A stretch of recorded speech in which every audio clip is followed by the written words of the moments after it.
Muito bem, meus irmãos, a paz do Senhor, seja muito bem-vindo a mais uma edição do nosso EBD em Síntese Podcast. Dizer que é uma alegria poder estar mais uma vez com vocês aqui. Você, professor da escola dominical, você, aluno, você, amante do ensino da palavra de Deus, dizer que é uma alegria poder estar aqui mais uma vez. E como sempre, nunca estou só, ladeado aqui dos queridos professores Jussier e professor Jansen. Paz do Senhor, professor Jussier.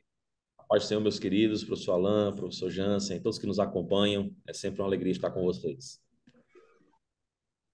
Paz do Senhor, professor Jansen. A paz do Senhor, José, a paz do Senhor Alain, a paz do Senhor a todos vocês que estão aqui mais um momento com a gente, né? É um prazer estar aqui podendo compartilhar um pouco mais dessas lições que são maravilhosas, né, Alain? É verdade. E como disse aqui, chegamos ao finalzinho do nosso trimestre, a lição de número 13.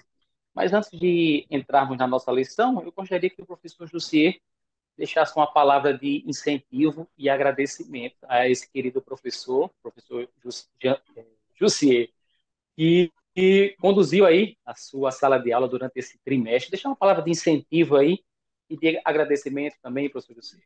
Amém, Alain. Meus queridos, é sempre uma alegria chegar na última lição e sentir no coração o sentimento de dever cumprido, não é? De se sentir útil para a obra do Senhor. E as lições da Escola Bíblica Dominical são relevantes demais para a nossa vida, para o nosso crescimento, né? Para o crescimento da igreja, da Assembleia de Deus, sobretudo, que é quem coordena esse trabalho de forma tão dedicada e tão organizada, né? Então, a palavra de Deus diz que quem ensina, dedique-se ao ensino. E Deus espera isso de nós, né? Nós estamos fazendo um trabalho, e eu me lembro, Alan, na última lição, lição número 12, quando o apóstolo Paulo falava da sua esperança, né, no galardão futuro que Deus tem preparado, né, para ele. Ele tinha uma convicção muito grande dessa recompensa, né? E essa recompensa está preparada para nós também. O ministério do ensino é um ministério de suma importância para o crescimento da obra de Deus, né? Algo que é indispensável para a igreja, e o Senhor deixou isso muito claro nas suas lições no Evangelho, e que você continue, professor, professora, se esforçando, se dedicando, assistindo, estudando, né? Me remeto mais uma vez à aula de número 12, quando o apóstolo Paulo pediu a Timóteo para trazer os livros, mesmo sabendo da iminência da sua morte, mas ele não parava de estudar, ele não parava de ler, de se dedicar ao ensino das Escrituras, né? Mesmo preso ali em Roma, naquela situação degradante, mas estava ali comprometido e disse aquela célebre passagem, né? Combati o bom combate, guardei a fé e sabia do que tinha preparado para ele. Então, que sejamos nós também assim nos dias de hoje, né? Guardando a fé no coração e crendo que o Senhor tem galardão para nós, né? Que estamos carregando conosco esse ministério de ensino tão importante para a igreja, tão importante também para as nossas vidas. Eu costumo dizer, Jansen, que a gente aprende muito mais ensinando, né, do que meramente assistindo a aula. Quando a gente vai ensinar, a gente tem esse compromisso, e isso é tão valioso que eu creio que é assim também na sua vida, querido professor, querida professora, e que Deus continue lhe abençoando nesse ministério, você continue sendo um vaso de honra nas mãos do Senhor. Maravilha, obrigado, professor Jussier. Aí eu quero trazer aqui, professor Jussier, professor Jans, aos nossos queridos irmãos que nos acompanham, pedir que eles façam, a título de sugestão, né, que nessa lição de número 13, aí, encerramento do nosso trimestre, trazer aí os alunos, quem sabe um resumo de, sei lá, se dá aí 2, 3 minutos a cada aluno, né, dependendo da quantidade de alunos que tem aí na sua sala, claro, para não tomar todo o tempo aí da lição de número 13, mas trazendo aí o que ele achou de interessante na lição, algo, quem sabe, que ficou em dúvida, não é, professor Jansen? Algo que ficou em dúvida aí na cabeça, no coração desse aluno, não ficou muito claro na lição, trazer nesse resumo aí, nesse fechamento da lição, trazer essas questões aí, né, professor Jansen? Com certeza, é muito importante essa comunicação com os alunos, né? Porque às vezes, como professores, a gente se dedica no conhecimento, no entendimento do que a gente vai falar, e às vezes a gente fala, dá aula, mas não consegue, talvez assim, perceber qual o nível de entendimento que os alunos estão tendo, ou alguma dúvida que pode ter ficado numa aula até anterior e o aluno, por algum tipo de dificuldade, não conseguiu falar. Então, é bom que a gente abra essa oportunidade para que o aluno tire suas dúvidas, fale, dê a sua visão, e com isso, com certeza, a dúvida de um pode ser dúvida de outros, ou então um ponto que o aluno falar pode mostrar uma oportunidade de melhoria para você, professor, falar um assunto, detalhar um tempinho da aula, um pouquinho mais um assunto, para fazer com que a turma, como um todo, cresça, né? Porque esse crescimento é a nossa missão, né, José? Você falou ainda há pouco, que a gente aprende quando está estudando. Imagina quando a gente também está tirando a dúvida do seu aluno na sala de aula. Você acaba crescendo juntamente com ele. Então, isso é muito importante, Alan. Maravilha. Olha, você que chegou até aqui, nesse ponto do nosso comentário, da nossa lição, eu quero convidar você para deixar aí o seu like, o seu curtir, para que o YouTube, a plataforma entenda que é algo bacana, algo relevante. Deixar também o seu comentário, porque quando você comenta, a plataforma, o YouTube, vai entender que é algo realmente importante, relevante, algo que você está gostando. Nós mesmo podemos responder, ou a equipe mesmo de edição do nosso EBD em Síntese Podcast está respondendo a sua dúvida. Dizer, quem sabe, de onde você está nos acompanhando, de onde você está estudando, aprendendo conosco também esse fechamento do nosso trimestre. E encerrando hoje aqui essa terceira carta pastoral do Novo Testamento, né, que é Tito, uma pequena carta, mas com um teor teológico gigante, muito bom, que traz ensinos práticos para a nossa vida espiritual. E o bacana é isso, irmãos. Eu gosto muito do Novo Testamento, sabe?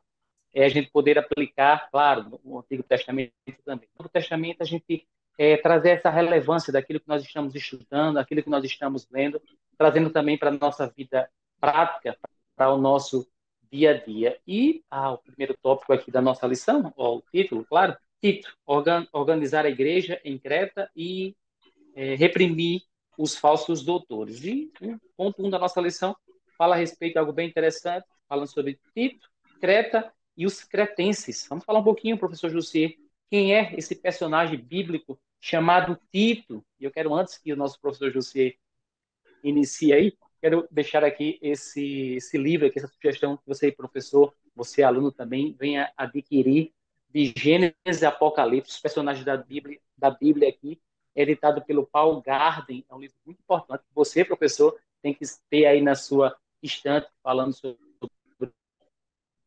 os personagens bíblicos. Vamos falar um pouquinho sobre essa figura, esse missionário, professor Jussier, chamado... Vamos sim, Alan. Eu quero só apenas pegar um gancho aí no que você estava falando, né? Na recomendação aos professores para fazer chamar eles à participação para fazer um breve resumo aí do que eles aprenderam ou ficar em dúvida, né? E chamar a atenção ao professor que essa lição, a última, ela tem talvez o mesmo conteúdo de várias lições que foram dadas a Timóteo, tanto na primeira epístola como na segunda, né? E essa 13ª lição é meio que realmente um resumo do que a gente já aprendeu nas outras. Muito embora a epístola de Paulo a Tito tenha sido escrita antes de 2 Timóteo, mas didaticamente aqui foi colocada nessa ordem, e eu acho muito interessante porque é possível a gente entender e fazer a correlação com os ensinamentos de Paulo a Timóteo e a Tito, né, simultaneamente, tanto em relação à designação dos presbíteros, à organização da igreja, ao combate aos falsos mestres e falsos profetas, né? Então, é algo interessante porque vai aí reacender, inclusive, na mente do aluno, o que ele já aprendeu nas lições anteriores, quem sabe até nessa revisão, né, suprir ali alguém que faltou uma aula ou outra e não pegou isso lá atrás, vai estar revendo novamente Perfeito. esses pontos, né? Então fica a sugestão, mas falando aqui um pouquinho a respeito do nosso, né, Tito. Tito ele era um cooperador de Paulo, né, assim como Timóteo e tantos outros.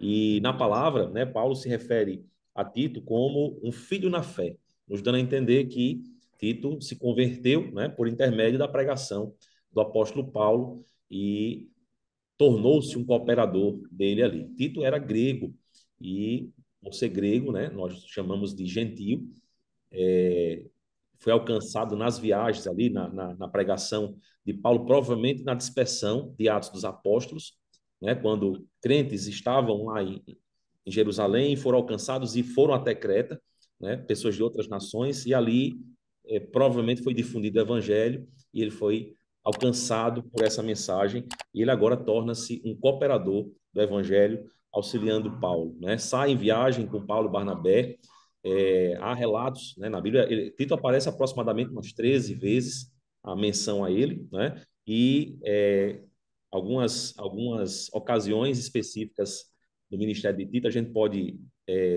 pontuar aqui, né, a sua participação lá no Concílio em Jerusalém, quando o apóstolo Paulo trouxe até a igreja a questão dos gentios, né, de não precisar seguir os ritos judaicos, fazer a circuncisão, e usa Tito como exemplo para que demonstrasse ali a salvação de alguém que não seguia, de um gentio que tinha aceitado o evangelho de Cristo, né, tinha sido ali alcançado pelo Espírito Santo e não seguia as práticas judaicas. E esse Tito, ele vem aí contribuir com o ministério de Paulo de uma forma muito significativa.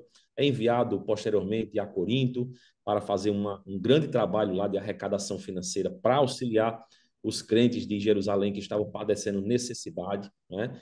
E a palavra de Deus vai nos mostrar algumas características, Jansen e Alan, a respeito de Tito, que são muito interessantes, né? A gente viu na pessoa de Timóteo um jovem, né? E Tito também era jovem, mas Timóteo era um jovem e demonstrava no seu caráter um pouco de timidez, né? Ele se sentia ali um pouco inseguro e precisou que o apóstolo Paulo estimulasse a buscar a ousadia, inclusive, do Espírito para pastorear as igrejas, né, em Éfeso. Mas Tito era um pouco diferente, ele era mais intrépido, né? E a nossa lição traz como comentário esse perfil de Tito. Ele diz aqui no primeiro subtópico que ele era diligente, ele era proativo, né? Ele tinha posições firmes, ele era ético, respeitoso, era um líder nato, vamos dizer assim, né? E o apóstolo Paulo o utilizou muito bem, né? Tanto em Corinto, como depois ou em Creta, né? Que é o contexto aqui da nossa lição de hoje, como também na Dalmácia.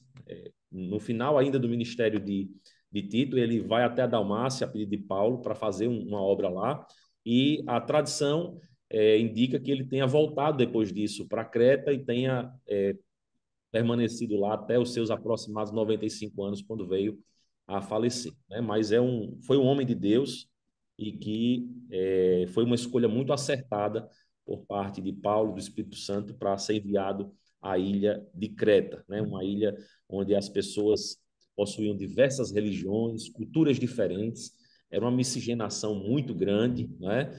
E isso trazia um desafio para a igreja, trazia um desafio para o crescimento da igreja, mas Tito conseguiu, de forma muito contundente e eficaz, né, pastorear aquela igreja, receber essas instruções de Paulo e tocar essa obra tão importante, né?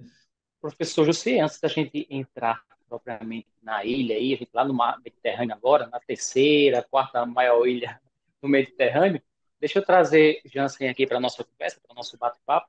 Trazer um parênteses aqui, professor Jansen, em relação a essa questão de que Deus trabalha com várias características de pessoas, né? Perfeito. Timóteo, ele, falou bem aí, professor Jussier, ele era tímido, né? Tinha essa questão da timidez, já Tito mais ousado.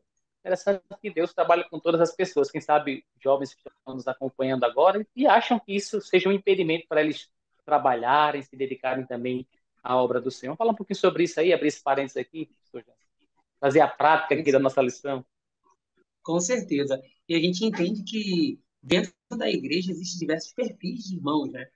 Nós três aqui que estamos nessa lição aqui temos perfis diferentes. Um mais comunicativo, um pouco vai ser mais teórico, outro vai ser um pouco mais prático. E bom que Deus sabe trabalhar com todos nós, né? Ele conhece cada um de nós, conhece o nosso perfil, sabe quais são os nossos pontos mais fortes, também sabe quais são os nossos pontos fracos e levanta Paulo para poder nos ajudar, como ajudou a Timóteo, né? E outros que incentivam, como Tito. Tito, talvez, ele precisava, no primeiro momento, de um tempo mais de aprimorar a sua teologia, mas chegou a um certo tempo que Paulo falou assim, agora está pronto. E aqui a gente vê que o perfil de Tito, né, que até Jussier falou um pouquinho, tem alguns pontos que são legais, que aqui na lição fala, né, que ele era pronto, entusiasmado, diligente, proativo, de posições firmes, ético, respeitoso, amoroso, amigo. Não que Timóteo não fosse, mas que em Tito via isso de forma mais fácil. Quando você olhava para ele, via talvez ele um pouco mais enérgico nas suas ações. Então, se você, professor, tiver alunos que são um pouco mais tímidos um pouco mais dificultoso de chegar e começar a comunicar, encontre uma estratégia, uma estrutura na sua aula que possa deixar ele bem tranquilo para que ele possa participar, para que ele possa também se sentir tanto usado como também importante para a colaboração de um todo. Porque assim como Paulo fez com Timóteo, muitas vezes nós, como professores, somos esses que Deus vai usar para a gente incentivar outros irmãos, outros alunos, outras pessoas do nosso âmbito familiar ou na nossa igreja a serem disponíveis para poder fazer a obra.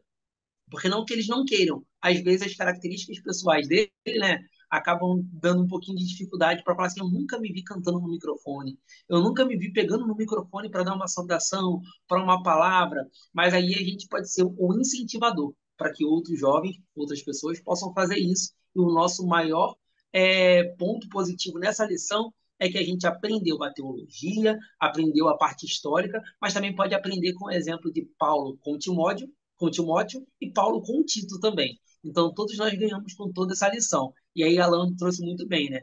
Deus, ele trabalha na sua multiforme graça e conhece cada um e sabe fazer através de cada um de nós. É só a gente estar disponível para que Deus possa fazer, né? Perfeito. E o contexto é, desse caminho aí, Paulo indo a Roma, e de repente passa por Creta, estabelece a igreja do Senhor ali, começa a cuidar das pessoas. É necessário continuar a sua viagem, depois envia Tito lá para Creta, para essa ilha aqui, para cuidar das pessoas, e tudo isso para um propósito maior, que é anunciar o reino de Deus, anunciar o evangelho, para que as pessoas cheguem ao pleno conhecimento da verdade e que essas pessoas elas sejam salvas. E a nossa motivação ela não mudou e ela não deve mudar, de fazer pessoas chegarem a esse conhecimento dessa graça, como disse Jansen em suas palavras, trazer o conhecimento das pessoas, a salvação na pessoa bendita de Jesus Cristo. E é muito bom nós estarmos com o nosso coração aberto para isso, né? Então, você, querido aluno da Escola Bíblica Dominical, você jovem, abra o seu coração para a questão da chamada missionária, para que Deus possa te usar também na sua obra. Paulo, a gente percebe aqui, professor Jansen, professor Jussier, que nós podemos até pensar que ele só fazia isso, né? Só a questão de falar do evangelho, mas não, ele trabalhava, era um fazedor de tendas, né? Não queria ser pesado a ninguém, mas o seu ponto principal não era os seus bens, não era aquilo, os seus sonhos, os seus objetivos, mas acima de tudo era pregar o evangelho e principalmente o Jesus Cristo vivo, é, poderoso, maravilhoso. Isso nos fortalece e nos incentiva também a fazermos do mesmo jeito, né? Apesar de nosso trabalho, nossas atividades, nossa família, mas não perdendo o foco, que é anunciar a Jesus como único e suficiente Salvador. E que desafio, né, professor Jussier, a estabelecer aqui, professor, o comentarista da nossa lição, o pastor Silas Queiroz, ele traz algumas informações a respeito dessa ilha, é uma ilha bem comprida, vamos dizer aqui, quase a distância natal Mossoró, quem nos acompanha aí não conhece essas cidades aqui do nosso estado, mas algo em torno de 260, 280 quilômetros, uma missão muito gigante, né, professor Jussier? E também, vamos dizer assim, que é uma ilha como se fosse um estado, com 100 cidades. Olha, nosso estado aqui do RN existem 167 cidades. Lá naquela ilha tinham 100 comunidades, vamos dizer assim, né? 100 cidades ali. E que desafio, né, professor Jussier, professor Jansen, para esse jovem pastor, né, professor Jussier? Falar um pouquinho sobre isso aí. Vamos sim. Que desafio, né? Uma ilha enorme, muitas cidades, rodeada de portos, né? Portos importantes, ou seja, tinha muita troca de gente, de mercadoria, de comércio, gentes de culturas diferentes, de religiões diferentes, né? Pagães, cristãos, e aí chega o grande desafio, né? Tentar unir a, esse povo em um propósito, né? Evangelístico. E foi um grande desafio para Tito, não tenha dúvida, né? Mas essa miscigenação, né? Esse sincretismo, né? Inclusive foi o que deu origem à palavra, mas esse sincretismo de culturas, de religiões, inclusive tornava a população bem difícil de se trabalhar, né? E aí era onde ia destacar as qualidades de Tito, porque dizia-se que Creta era uma cidade onde muitos eram mentirosos, né? Tinha essa má fama de que era um povo mentiroso, era um povo glutão, né, preguiçoso, e aí você tem que lidar com esse tipo de situação, e corrigir isso, né, na igreja. Então, Tito teve um grande desafio, não tenha dúvida em relação a isso, né? Imagino que ele deva ter se desgastado bastante, né, para conseguir corrigir ali a igreja com os ensinamentos de Paulo, nominando presbíteros e tentando combater ali, né, fazendo apologética, combatendo ali os falsos doutores que tentavam ali desvirtuar, usurpar. E nesse ponto, até, Alan e Jansen, eu acho até interessante a gente meditar um pouco, né, que às vezes não é nem por mal, às vezes as pessoas elas acabam chegando na igreja, né? Isso era no tempo de Tito, isso é no tempo de hoje. E às vezes por falta de uma liderança ali combativa em relação à necessidade de uma correção, vai deixando e a pessoa vai trazendo ali os seus vícios para dentro da casa do Senhor, né? E vai tentando modificar o culto, vai tentando modificar o estilo de vida. E isso era algo que o apóstolo Paulo tinha preocupação, né? Por isso ele manda Tito, diz assim, olha, estabelece seus líderes lá, os presbíteros, e ele vai dar no próximo capítulo, não quero fazer aqui um spoiler não, mas ele vai dar novamente aquele rol de características, né? Aquelas qualidades tão essenciais dos presbíteros queriam servir de referencial para a igreja ser transformada, né? E conseguir ali estar se padronizando com a santidade de Deus. Então, realmente era uma ilha difícil de se trabalhar, mas Deus deu vitória. Muito bem, voltando aqui, a dizer que é uma alegria poder contar com você, aluno, professor da Escola Bíblica Dominical, você é amante do ensino da Palavra de Deus. Se você chegou até aqui, a esse ponto do nosso vídeo, eu quero convidar você a estar deixando seu like aí, o seu joinha, curtindo, comentando também o nosso comentário aqui, nossa síntese, EBD em Síntese Podcast. Dizer que é uma alegria ter você daqui conosco. Dizer que esse EBD em Síntese Podcast é uma iniciativa do nosso DENEC, que é o Departamento de Educação e Ensino da Assembleia de Deus aqui no Rio Grande do Norte. É uma alegria poder receber vocês aqui. Falávamos ainda há pouco a respeito do personagem Tito, tratamos também aqui a respeito da ilha, né? Falamos um pouquinho também sobre os cretenses, são os moradores ali daquela ilha, a terceira, a quarta maior ilha ali do mar Mediterrâneo. Mas eu quero trazer um pensamento aqui, professor Jansen, em relação a essa estratégia de Deus. Olha, se nós pensarmos aqui que Paulo vai passando por ali, planta o evangelho, depois tem essa preocupação de enviar Tito ali, já tem essa preocupação de Deus, de que Tito estabeleça ali os líderes para a igreja, como tão bem disse o professor Jussier, estabeleça ali presbíteros, né, os anciãos ali para cuidar da obra de Deus. Mas se nós pensarmos também, Jussier, o professor Jansen, essa questão de ser uma ilha, de ser uma em volta ali, vários portos ali, se nós entendemos que as pessoas, elas, naquele momento, elas começam a aceitar a Jesus, né? E começa a Deus, o Espírito Santo, implantar no coração dessas pessoas. E esses marinheiros saem por aí pelo continente, hein, professor Jansen? Que estratégia de Deus, hein? Com certeza. Deus é Isso é estratégico, né? A gente tem que entender que Deus ele não faz nada que seja em vão. Então, até na figura de Tito, que era um gentil que tinha se convertido, está ali para pregar, já foi uma expertise, uma inteligência muito grande da parte de Deus. Porque talvez sendo um judeu, não receberia a mesma atenção que um que era de origem grega, que pudesse falar conhecendo os costumes, as atividades, a vivência, né? E como o Gessé falou, né, do sincretismo religioso, que é uma palavra que nasceu também um pouco com a ideia de Creta, porque tinha gente de diversas religiões, diversas culturas naquele lugar, e também tem outras palavras que eu estava lendo, que até a palavra cretino, que é uma palavra pejorativa, né? Ela veio com uma certa intenção do povo de Creta, que a gente viu que aqui até na lição foi falando que o povo lá era de péssima fama, mentiroso, com muita violência, com muitos atos que eram contrários e muitos não queriam se aproximar. Então, Tito estando ali, de forma estratégica, dada por Deus, ele teve a missão, sim, de conhecer aquele povo, de saber pregar na linguagem daquele povo, sem se misturar com o jeito daquele povo. E aí tem um ponto mais legal, como o Alan falou, né? Ali era um porto.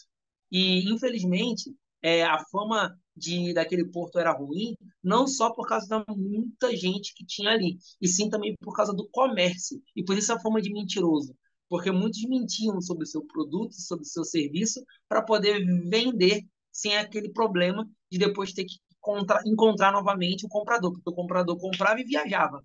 Então, depois que comprou, não tinha como devolver.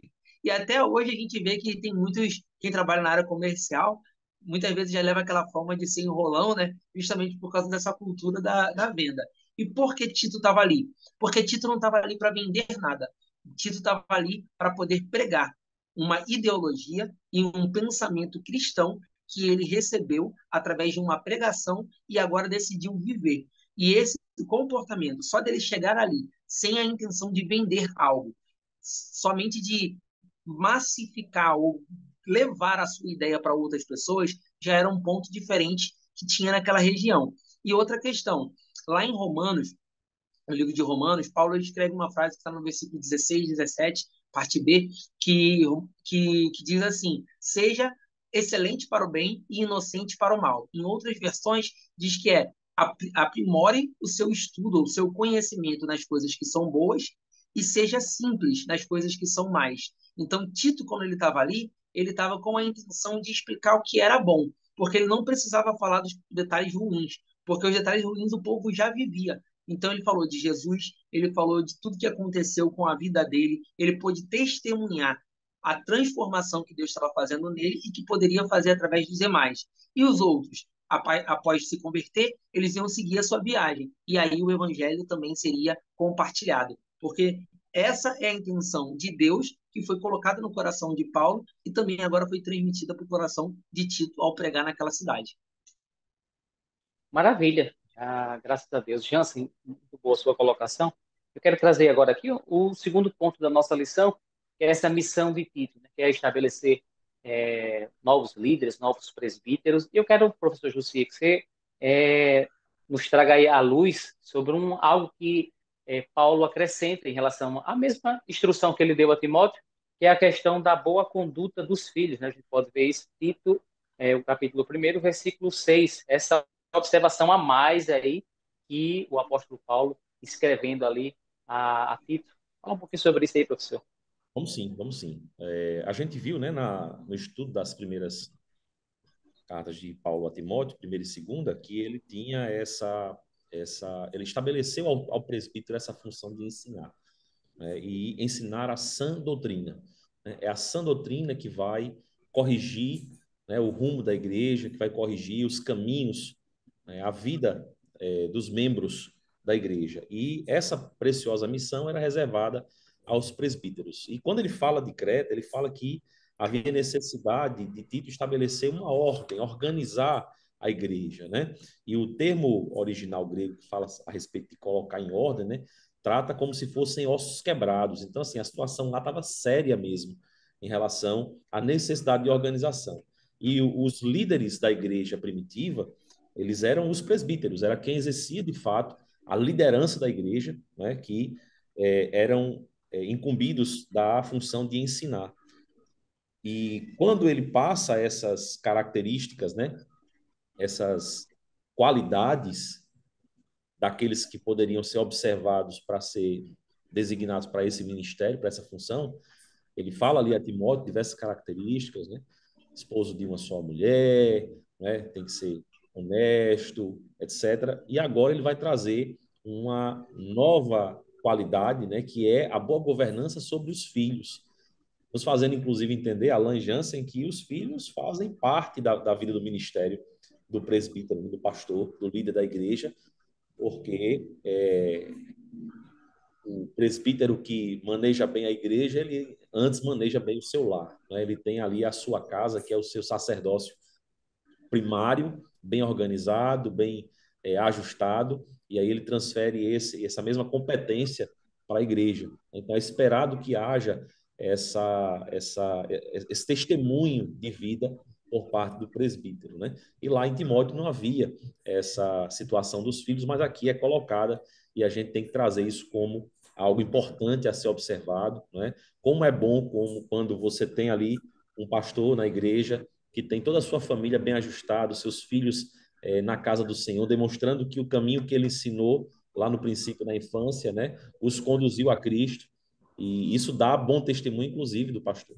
Eu vivo isso pessoalmente, né, no meu dia a dia, porque meu pai é pastor da congregação que eu congrego, né? Então, eu e minha irmã estamos lá com ele, e toda igreja que a gente passa é uma voz só, né? As pessoas encantadas e emocionadas com a visão da família inteira ali reunida, né? O pastor, a esposa, os filhos, genro, nora, netos, todos congregando juntos, numa mesma missão, no mesmo empenho, no mesmo propósito, e isso reflete a glória de Deus. Então, eu acho que a recomendação de Paulo ela vem bem a calhar e ela é muito relevante para a vida do presbítero. Se ele consegue, é evidente que quando os filhos crescem, se casam, né, formam as suas próprias famílias, o controle já deixa ali, já escapa das mãos do patriarca, né? Já deixa de ser ali Uhum. uma responsabilidade. Por mais que o cuidado e o amor permaneça pelo resto da vida, mas os filhos, depois que construem suas próprias famílias, já têm mais governo próprio sobre seus lares. Ali você não tem como controlar. Mas enquanto você pode, enquanto está sob sua responsabilidade, caro presbítero, é sua responsabilidade, é seu dever manter os seus filhos bem ordenados, segundo a lei do Senhor, na casa do Senhor. E isso é testemunho de bênção para a igreja, né? Meus irmãos, quando eu estava estudando essa lição, para gravar aqui nosso EBD em Síntese Podcast, eu lembrei de um livro muito bacana, interessante, abençoado, da nossa irmã Samira Santos, Maternidade com Louvor, Criando Filhos para Deus. E eu quero deixar aqui essa sugestão de leitura para vocês, da nossa irmã Samira Santos. Ela é missionária, esposa do pastor Abdênigo ali. Eles estão na cidade ali de Mirim. E esse livro, muito interessante, já que a gente está falando aqui de criação de filhos, né, esse cuidado que o presbítero deve ter, não somente o presbítero, mas você, meu irmão, que é pai, que tem a sua família, para que você tenha esse cuidado e atenção com os seus filhos. A gente vai falar um pouquinho também sobre a correção aos falsos doutores, a gente já falou um pouquinho sobre isso, a má influência na igreja, a gente falou também um pouquinho sobre isso em relação àquilo que a gente culturalmente, né, quem sabe pessoas que aceitam a Jesus, vêm para o Evangelho, mas vêm de culturas diferentes, já foram de outras religiões, trazem consigo outros costumes, né? Até dizem assim, não, mas isso aqui é um costume da minha família, né? Da lei, né? Dos meus pais, vamos dizer assim, e acaba que isso vem influenciar dentro da igreja. E Paulo, ele traz esse alerta aqui ao jovem pastor Timóteo.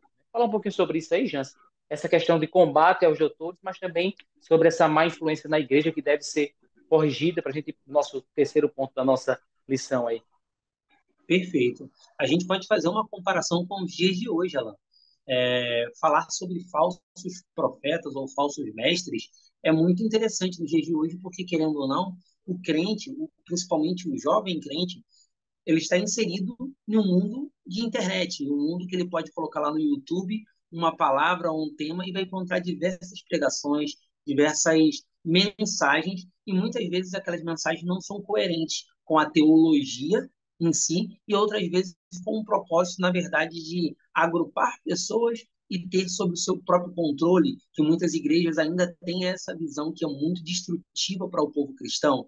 Então, é bom que a gente tenha, esse conhecimento da verdade, e esse conhecimento da verdade, ele geralmente deve ser passado para aquele neófito, para aquele que entrou na igreja, acabei de chegar, acabei de me converter de uma outra religião, e muitas vezes a gente falha, vou dizer com essa palavra, quando a gente quer, já que a pessoa acaba de se converter, ela entenda talvez o nosso linguajar, as nossas culturas. Então é bom que a gente invista um pouco do nosso tempo para poder entender o que aquela pessoa, quando ela acabou de se converter, ela pensa, o que ela entende, e se ela entende quem é o Espírito Santo, quem é Jesus, o que é a comunhão na igreja, porque às vezes ele viveu de uma cultura, como os cretenses aí, né, que era uma cultura que era tudo misturado. Então, para eles, talvez cultuar é totalmente diferente do que hoje a gente entende como cultuar. Então, é necessário essa definição, essa explicação. E eu vou contar até, para já deixar mais prático ainda, a minha conversão. Eu tenho um pouco mais de 16, 17 anos de crente, e quando eu me converti lá em Belém do Pará, em outro estado, eu me converti por um momento espiritual, por uma situação espiritual que eu passei, não foi através do método tradicional, uma pregação. Então, eu fui para a igreja já para poder aceitar a Jesus, porque eu já tinha tido uma experiência. E mais forte para mim foi quando eu aceitei a Jesus na igreja, que no dia seguinte já ia ter um evento na igreja e o pastor me apresentou a um jovem, que o nome dele era Tiago, e Tiago ficou como isso na Assembleia de Deus. Ele era um professor dos novos convertidos, e antes de me colocar na classe dos novos convertidos em si, ele teve uma conversa comigo, perguntando qual era a minha religião, o que eu acreditava, me explicou quem era o Espírito Santo, me explicou como funcionava a igreja, a Assembleia de Deus em Belém do Pará, me explicou tudo que eu precisava para dar os meus primeiros passos. E não só me explicou, mas também me acompanhou um bom tempo. Então, quando Paulo falava para Timóteo, falava para Tito, ele não falava só para ele ser um replicador de mensagem, mas para ele incorporar a postura de um líder e acompanhar, ensinar, educar, gerir e corrigir.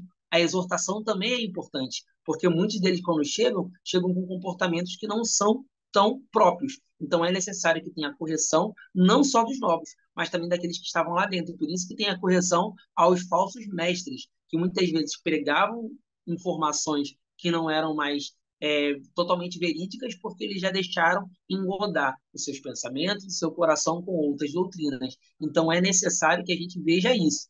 Tanto para aquele que se converte agora, precisa ter um cuidado um pouco especial para que consiga tirar os carrapichos que vieram de uma outra fase e ela esteja assim pronta para poder viver a vida. Não vai ser fácil, mas é uma vida de santidade e santificação, e também corrigir aquelas doutrinas que são, infelizmente, vêm se agregando à cultura da igreja moderna e que a gente precisa também combater. E para isso a gente tem que conhecer a palavra, conhecendo a vontade de Deus, para que assim a gente possa fazer a vontade dele da forma correta. Bem, queridos, vamos para o nosso terceiro ponto agora, exortações gerais. Eu quero chamar o nosso professor Jussier aqui para esse momento. Dizem por aí, professor Jussier, que o cristianismo, né, a igreja evangélica, ela não tem lugar para a mulher, vamos dizer assim, né? É só o homem. Enfim, eu quero falar um pouquinho sobre isso, essa questão que Paulo ensina a Timóteo, essa responsabilidade das mulheres também como ensinadoras, mulheres como boas, para que elas fossem boas gerentes das suas casas, da sua família, para que não venha a escandalizar o evangelho. Fala um pouquinho sobre isso aí, esse convívio aí das mulheres mais velhas com as mulheres mais novas, professor. Sim, eu gosto muito dos ensinos de Paulo porque ele é muito prático, né? Paulo ele ensina muito a respeito da vida cristã, prática, no dia a dia. E ele deu esses ensinamentos aos coríntios, aos efésios, né? E a Timóteo, a Tito, e aqui não é diferente.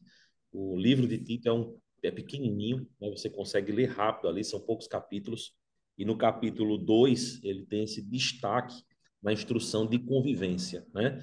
Então, ele vai ali trazer diversos ensinamentos aos idosos, que sejam respeitosos, às idosas que sejam dignas, né? Aos jovens que sejam prudentes, aos servos que sejam submissos, aos cristãos que sejam exemplares. E da mesma forma como ele coloca lá Timóteo, né? Inclusive nas esposas dos presbíteros, dos diáconos, na forma da mulher se portar no ministério, né? Tantos ensinamentos práticos a respeito disso, aqui também fala da mesma forma, da mesma maneira, né? Estendendo essa lição não apenas a Tito individualmente, mas à igreja, né? Queria ter acesso a esses ensinamentos e que precisava, não era simplesmente formar líderes e colocar os líderes, era precisar também ensinar a igreja, né? Porque é mais fácil, né? Já dizia o sábio, é mais fácil você conhecer a verdade para ensinar o que é mentira, né? Assim, para que a verdade combata a mentira, do que você ensinar tudo que é mentira para que a pessoa saiba distinguir a mentira da verdade, né? Então, havia necessidade de se ensinar a verdade, porque era o meio mais eficaz de se estabelecer a sã doutrina e de proteger a consciência cristã daquela igreja, né? Então, ele traz esse ensinamento e no capítulo 3 ele já vai dar um outro destaque a esse ensinamento prático, que é em relação às boas obras. Aí já entra no aspecto da graça, né, e das obras como resultado, né, dessa transformação de fé. Então, é um livro pequeno, mas é um livro muito importante, e a nossa lição, inclusive, coloca aqui no terceiro tópico da nossa lição, né? Que esse ensino ele abrange toda a família. O apóstolo Paulo não deixou ninguém de fora, né? Ele vai da criança ao ancião, do homem à mulher, né? Inclusive na esfera do trabalho, até para os servos, né? E para os senhores, ele dá instruções muito práticas a respeito daquilo que Deus espera de nós como crentes. Eu acho que é isso que a gente busca muito intensamente, né? No nosso viver cristão, é descobrir como a gente estabelecer um estilo de vida que agrada a Deus. E o apóstolo Paulo sabia fazer isso muito bem. Muito bem, e encerrando a nossa lição, nossa síntese aqui, professor Jussier e professor Jansen, falar um pouquinho a respeito da questão da salvação. Eu acho que a gente termina aqui num ponto principal. Tudo isso aqui para quê? Paulo passa em Creta, estabelece uma igreja ali, ama aquele povo, né, porque para você trabalhar no trabalho missionário é preciso amar, né?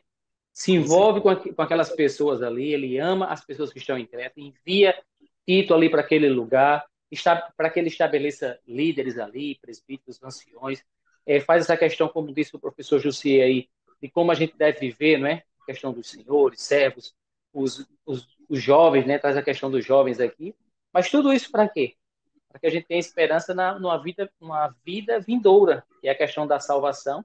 E é exatamente sobre isso que nós iremos fechar agora aqui, a questão da salvação, que é para todos, né? Ele tem essa preocupação aqui, é que essas pessoas que vêm de outras religiões, que entendem os aspectos da vida de uma outra maneira, sobre a vida após a morte, vamos dizer assim, que isso seja banido do nosso meio, mas ele traz essa questão consciente a respeito da salvação, que é a questão, como a gente estuda na teologia, a questão da soteriologia, a doutrina da salvação. E é sobre isso que eu queria encerrar aqui o nosso comentário, professor Jansen, com essa aplicação aí muito especial a respeito de que nós precisamos ser salvos, precisamos cuidar dessa salvação, né? Precisamos viver uma vida conforme isso que Deus tem nos dado, que é o direito à salvação na pessoa bendita de Jesus Cristo, né, professor? Importante demais esse tema, Alan, porque a gente está terminando falando com realmente o objetivo central dessa pregação, né? De fazer com que aquele povo possa conhecer a Jesus e receber a salvação. E aí a gente vê, é importante a gente falar sobre essa doutrina da salvação, dizendo que a salvação é para todos, porque assim como naquelas épocas, hoje também alguns acreditam que não, essa pessoa é má, essa pessoa ela fazia isso, faz aquilo outro, ela não merece a salvação. Quem somos nós para dizer que alguém não merece a salvação? A nossa missão é a gente falar daquele ato que, através dele, todos nós recebemos a oportunidade de ser salvos, que foi a morte de Cristo e ressurreição de Cristo. Então, como Tito, ele vai pregar a um povo que era mentiroso, que era violento, que era imoral, que era com todas aquelas qualidades negativas que já foi falado anteriormente, ele está trazendo uma lição também, que é, não importa quem você é ou como você está, você precisa ouvir a palavra do único que pode salvar e mudar a sua vida, que é Jesus. Então, ele pregando essa palavra, ele está dando a oportunidade de muitos daqueles que sim tinham a origem ruim, uma característica bem negativa, ouvirem a palavra, darem lugar à palavra, receberem essa palavra e transformarem a sua vida através do conhecimento da palavra de Deus e de receber o Jesus como o único e suficiente Salvador. Então, essa missão não mudou. Eu, Jussier, Alain e todos nós que estamos ouvindo aqui temos essa missão. Então, a gente entende que essa doutrina que foi falada tem uma importância gigante naquela época, nos dias atuais, e sempre vai ter. Se a gente fazer até uma comparação com Tito, com Jonas, a gente vai ver qual foi o problema de Jonas. No capítulo 4 de Jonas, Jonas ele ficou indignado porque Deus perdoou os ninivitas e não trouxe a condenação sobre os ninivitas. E o povo lá era mau, era perverso, era agressivo, ele tinha uma péssima fama. Os cretenses também tinham essa mesma péssima fama. Mas a palavra, depois de ser pregada por Tito, e também mesmo sem a vontade de Jonas, pregou a palavra lá, Deus foi misericordioso e salvou as pessoas que deram ouvido.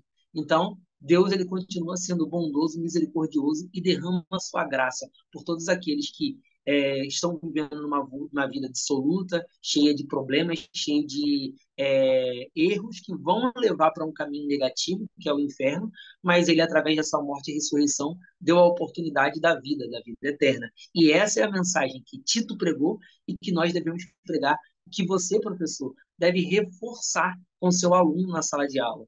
Que a mensagem que foi dada para Timóteo nas lições anteriores, essa atual com o Tito e todas as outras que a gente vai ver para frente em outras lições, em outros momentos, ela tem que ter essa conscientização, que a pregação é para que levamos outras pessoas a conhecer o nosso Salvador, porque a salvação é para todos. E a gente termina em grande estilo com essa mensagem dentro dessa lição. Eu acredito que se você, por algum motivo, se um aluno chegou e faltou algumas aulas, mas ele observando muito bem essa lição de hoje, como o Jussier falou lá no início, né, é quase um resumão de toda a lição, e aí ele pode sair consciente que ele está aprendendo uma boa missão, uma boa lição, e pode viver com o ensinamento dessa lição, fazendo com que a vida cristã dele seja pautada a mesma mensagem que Paulo orientou a Timóteo, que Paulo orientou a Tito, e que Deus orienta a todos nós. Maravilha, eu fico por aqui. Quero agradecer a Deus por mais essa oportunidade, por mais esse trimestre, né? Por essa oportunidade que o DENEC tem nos dado. Mais microfones abertos para vocês aí, professor Jussier, algo que você querem acrescentar no fechamento dessa nossa lição e também a sua palavra final. Quero só desejar a todos os amados irmãos que nos acompanham que no próximo trimestre essa missão continue, né, nos seus corações e na prática, né, no seu ministério, possa continuar ali usando no ensino, né? Temos mais uma excelente lição agora a trabalhar e agradecer a sua presença aqui conosco. Amém. Amém. Deus abençoe vocês e dê um trimestre muito especial e louvamos a Deus pela sua vida, você, professor principalmente, mas você que tem muito aluno também nos acompanhando, irmãos e irmãs também. Deus abençoe vocês. A paz do Senhor, queridos. A paz A do Senhor paz do fique Senhor a todos. Que Deus abençoe.